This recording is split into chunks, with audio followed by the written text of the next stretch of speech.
Hi guys, welcome back to Mindset Lab. This is Resource of the Week. And we have a special guest today. With our Resource of the Week is movement. And today we have the beautiful and amazing Beth. Welcome to Resource of the Week. Hi Marj, hello. Hi, thank you for coming on. We really appreciate you. How is your mindset today? My mindset is excited. Let's ask some couple of questions to you. We're just going to go through what you do. So the first question is, what do you do? And most importantly, why do you do it? Yeah. So I'm a yoga teacher and a practitioner of yoga myself as well. And I've also trained as a dancer from age 4 to 26, five days a week. I'm 39 now, so it was a little while ago.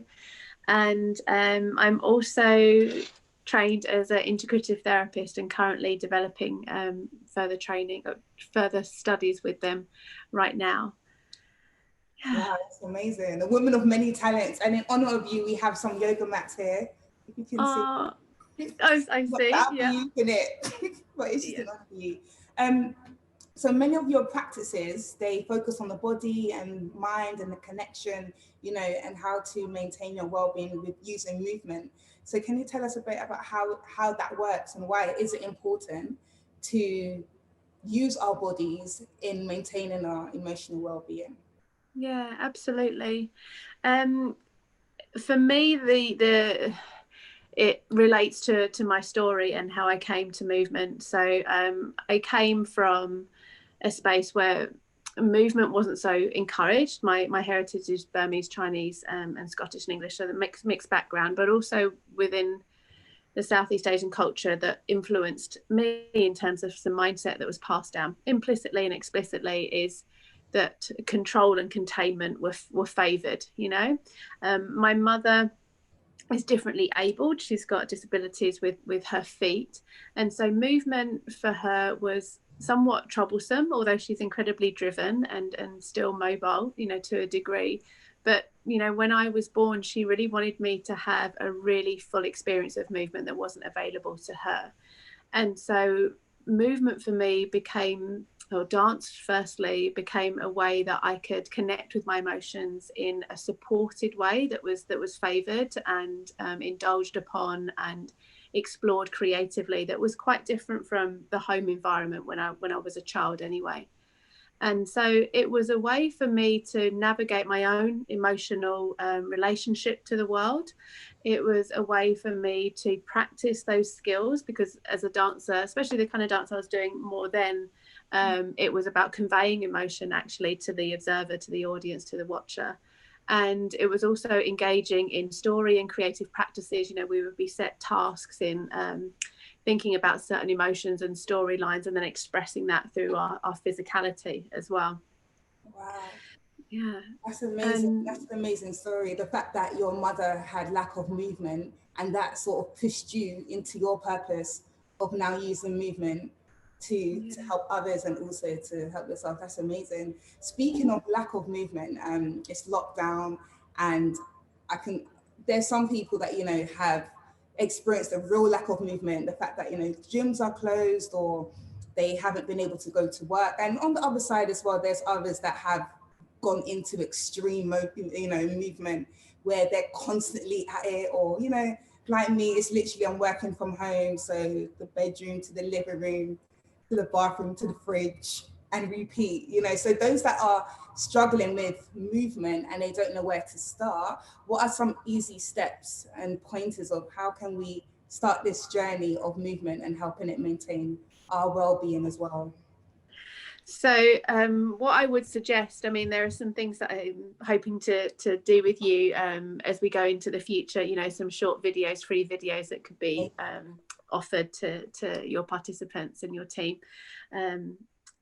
But what I would say at this stage, in this kind of few minutes, is for you to find some music that you find really activating, really stimulating. It gives you a sense of your aliveness, shall we say, and to allow yourself to move. And it might just start with a kind of clicking of the fingers or a tapping of the hand on the thigh, for example, and then just seeing if you would be interested in allowing that movement to grow a little bit more, you know, to move maybe through the elbows or the shoulders.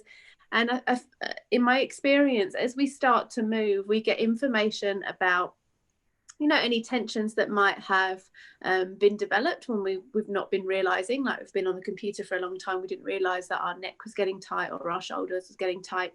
So as you start to move in your own unique way to a piece of music that you enjoy, you'll be getting that feedback from your body and what it's been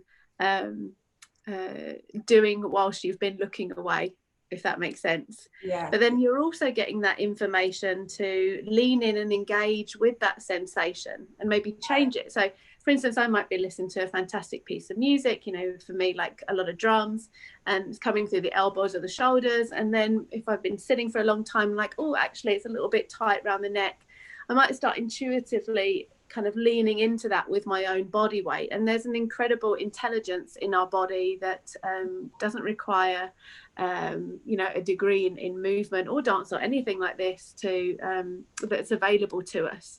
So I would start with finding some music that you really enjoy and just allowing it to affect your heartbeat and the way that you feel about something. Maybe it brings in certain pleasurable experiences or a feeling of freedom or a memory of being with friends in a club or something like this.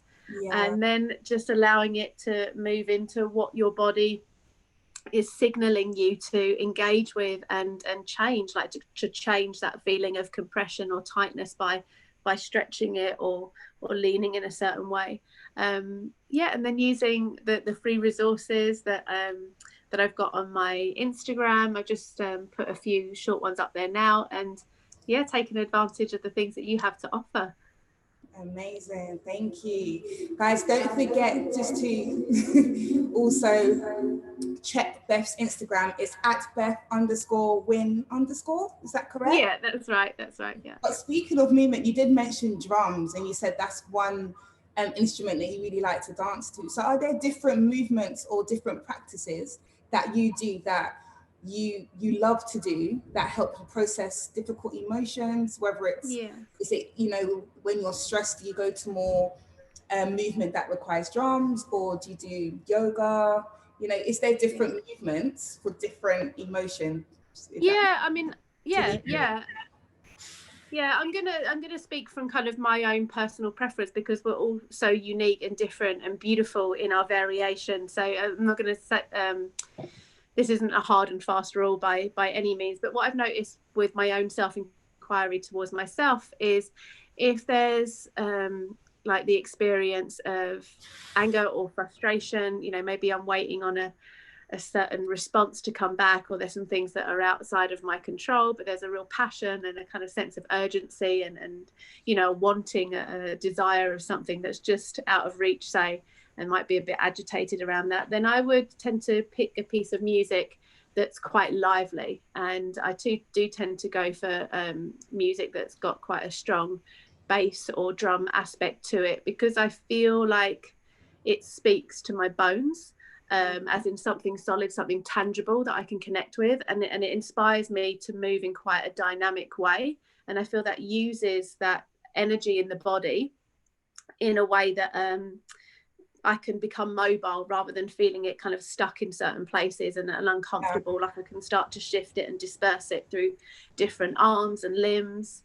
I also find the drumming and tribal music quite hypnotic, in the sense that it feels like it creates a whole landscape through that soundscape for me to drop into that rhythm, you know, of mobilization and action.